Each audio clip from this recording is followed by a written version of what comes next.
Hello Sir Paul, tawagin niyo na lang po akong Danica. Naganap po ang karanasan na ito 1999. Noong nagbubuntis po ako sa panganay ko. Kasama ko po sa karanasan na ito syempre ang asawa kong si Eman. Hindi namin lubos akalain na mangyayari sa amin ang karanasan na ito. Kung tutuusin, aksidente lang naman ang lahat. Wala sa plano pero ganun pa man, nangyari na ang nangyari. 8 buwan na ang tiyan ko noon, Sir Paul. Kung tutuusin, yung pagbubuntis ko wala naman pong problema. Monthly akong nagpapacheck up sa doktor at ginagastosan talaga namin yon para masigurong ligtas. Healthy ako at healthy rin ang anak ko. May schedule na nga rin ang panganganak ko eh. Hindi rin ako lumiban sa mga masusustansyang pagkain, gulay, prutas, pati mga bitamina. Sa madaling sabi, simula hanggang sa point na yon ng pagbubuntis ko, wala po ako naging problema. Hindi naman sa pagmamayabang pero pinriority talaga namin ang buhay namin ni Eman bago ako magbuntis. 5 taon din kami noon bago kami nagbuntis kasi siniguro naming ayos ang buhay namin para hindi kami mahirapan. Para hindi mahirapan ang magiging mga anak namin. Ganon kami naging sigurado. Ang kaso, Sir Paul, kung tinamaan ka naman ng lintik, kahit na anong ingat mo, kahit na gaano ka kasigurado, kapag pinaglaruan ka ng tadhana, wala kang magagawa. Isang gabi po noon, Sir Paul, papunta kami sa probinsya namin sa Quezon. Galing kaming Manila. Birthday kasi ng daddy ko. May kotse naman kami noon at ipinagpaalam ko pa yon sa ubi ko. At honestly, wala naman pong restriction sa akin. Kahit pa 8 buwan ko na noong panahon na iyon. Kagaya ng sabi ko, hindi naman po sensitive yung pagbubuntis ko noon. At may sasakyan naman kami. Maluwag ang sasakyan. Tapos hindi rin naman po harabas magmaneho si Eman. Tsaka may mga kasama rin kami noon sa sasakyan. Yung 2 kong kapatid at yung mga girlfriend and boyfriend nila. Yung mga yun kasi nagtatrabaho sa Maynila.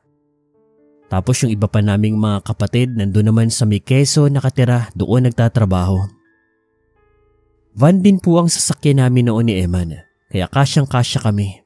At saka komportable din, maluwag. At kung may kakailanganin naman ako sa biyahe, nandun naman ang mga kapatid ko para utusan ko, hindi ba, kaya walang magiging problema. Tsaka gabi rin kami bumiyahe noon para walang traffic. Tsaka ako matutulog lang noon. Sanay naman ako sa biyahe na tutulog. 10 PM po nang umalis kami ng Maynila. At siguro, mga 12 or 1 AM, nasa bandang Batangas na kami noon. Nagising ako noon. Tinanong kay Eman kung nasaan na kami at anong oras na. At yun nga ang sagot niya sa akin. Ayos ka lang ba? Sa totoo lang hindi. Hindi ako komportable. Bakit? May problema ba? Hindi ko alam Hininto po ni Eman ang pagdadrive. Sakto naman nagising pa ang mga kapatid ko pati yung mga nobyo-nobya nila sa likod. Ate, are you okay? Ate, okay ka lang? May kailangan ka ba? Hindi ko alam. Parang ang init ang pakaramdam ko. Pagkasabi ko nun, Sir Paul, bigla kong nakaramdam ng kirot sa tiyan ko. Yung para bang may kumakamot sa loob. Ewan ko pero parang kinakalmot ng anak ko yung bahay bata ko. Napadaing ako bigla. Napasigaw, napairi. Tapos bigla na lang ako nakaramdam na parang may bumuluwak na tubig sa, alam nyo na, sa ari ko. Manganganak na ata ako. Manganganak na ata ako, Eman. Siyempre nagpanik kami lahat doon. Mga kapatid ko, mga kanobyo-nobyo niya, lalong-lalo na si Eman. Ang kaso, Sir Paul, yung kinalalagyan namin noon para ba kaming nasa out of nowhere. Kagubatan yun. Kalalabas lang kasi namin sa expressway noon. Tapos parang mga liblib na po yung daan papuntang Quezon yung aming dinadaanan noon. Nagpatuloy sa pagmamaneho si Eman habang inaalalayan ako sa likod. Nang maya-maya bigla siyang huminto kasi parang nasa isang bayan kami noon. Agad na nagtanong yung mga kapatid ko kung meron daw bang ospital sa labas. kasi manganganak na nga raw ako pero Sir Paul, wala. Malayo pa raw ang pinakamalapit na ospital. Sa susunod na bayan pa siguro aabutin pa raw ng 1 oras mahigit kapag gumamit ng sasakyan. Pero meron silang solusyon na iminungkahi sa amin. Kung gusto niyo po kay Aling Bebang, kumadrona po yun. Sikat po yun dito sa amin. Lahat po ng anak ko, siya po ang nagpalabas.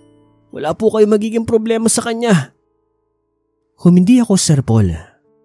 Ayoko, wala yun sa plano. Gusto ko doon sa OB-GYN ko ako manganganak. Pero kada iling at kada hindi ko, Sir Paul, doon ko nararamdaman na parabang may lumalabas na sa aking ari, ang anak ko. Walang ano-ano'y minaneho ni Eman ang daan papunta doon sa sinasabing kumadrona ng lalaki. Nakasakay na nga rin siya doon sa may sasakyan namin. Hindi nagtagal, nakarating kami sa isang bahay. Luma na ito pero malaki ang bahay niya. Luma na rin ang estilo pero alam mong may nakatira at inaalagaan ito. Agad na bumaba yung lalaking nagmungkahi sa amin. Sigaw siya ng sigaw at hindi nagtagal, lumabas ang isang matandang babae at ilan pang mga kasamahan niya doon sa loob ng bahay na sigurado ako kamag-anak niya ang mga yon. Labas na po kayo, tutulungan na po kayo ni Aling Bebang. Hindi na po ako nakakapagsalita nun, Sir Paul. Sa sobrang sakit na nararamdaman ko, basta binuhat na lang nila ako noon at pinasok doon sa loob. Meron talaga silang kwarto doon para sa ginagawa ng matanda at napag-alaman namin na yung mga nandoon ay mga anak niya, mga apo niya. Tinutulungan siya. Mukha atang handang-handa sila at sanay na sanay sila sa mga ganoong pagkakataon. Masakit ba, Iha? Lalabas na, pakiramdam mo para kang natatae. Tumangutang lang ako. Ilang buwan na ito? Walo po. Hindi maganda. Biglaan ang naging paglabas. May nagpumilit. Sandali. Huminto po ang matanda at pumikit. Tapos dumungaw siya sa bintana at may inamoy-amoy. Sinasabi ko na nga ba? Sandali lang kayo rito. May gagawin lang ako sa labas. Mga anak ko, sundan niyo ako. Yung mga anak niyang lalaki na maedad na rin sa pagkakataon na yun ay sinundan siya sa labas habang yung mga babae naman na anak niya rin, inasikaso po ako. Para talagang mag-ooperasyon sila doon. May nagsuot sa akin ng damit, may nagdilinis sa akin, may naghanda ng mga bimpo, may naghanda ng mga gunting at kung ano-ano pa. At sa labas, may narinig akong parang naglalaban. May sumigaw, pero hindi yung tao. Isang garalgal ng halimaw. Hindi po nagtagal, pumasok na po si Aling Bebang. Iha, iho. May isang aswang na sapilitan na pinalabas ang anak mo ngayong gabi. Hindi pa sana nakatakda ang panahon na ito. Pinatay na siya ng mga anak ko. Pero huwag kang mag-alala, gagawin ko ang lahat para mailigtas ang anak mo dahil kung hindi mamamatay siya. Magtiwala ka sa akin. Maliwanag. Napaiyak ako, natakot, kinabahan. Pero sa mga mata ng matanda, magtitiwala ka sa kanya.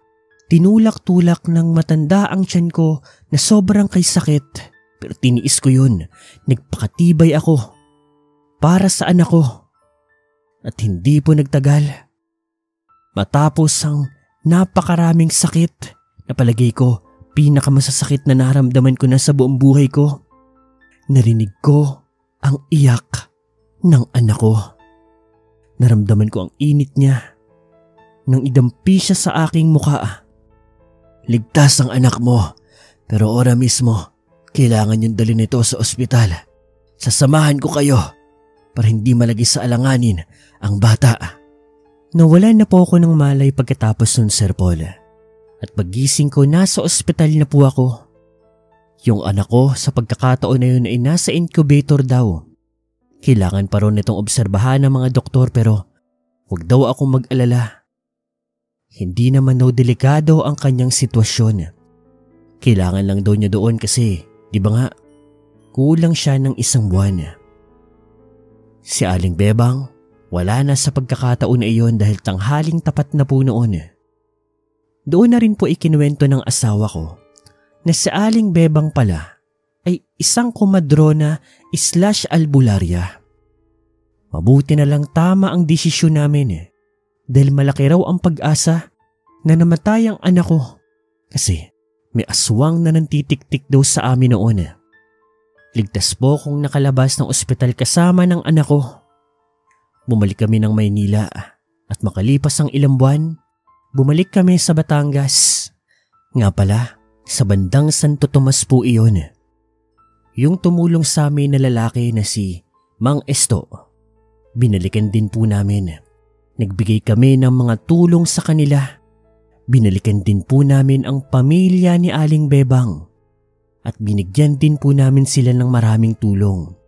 Pera, pagkain, gamit at kung ano-ano pa. Tinatanggihan nila yon pero hindi kami pumayag noon na umalis doon nang hindi nila tinatanggap ang mga bagay na yon. Kasama rin po namin ang panganay ko noon na 4 na buwan na po noon. Si Aling Bebang tuwang-tuwa naman. Hindi naman daw namin dapat ginawa yon dahil tumulong lang naman daw siya. Ang nakakatuwa pa nga noon, binigyan niya ng orasyon at basbas ang anak namin at isang agimat na magpasa hanggang ngayon, nasa kanya pa rin.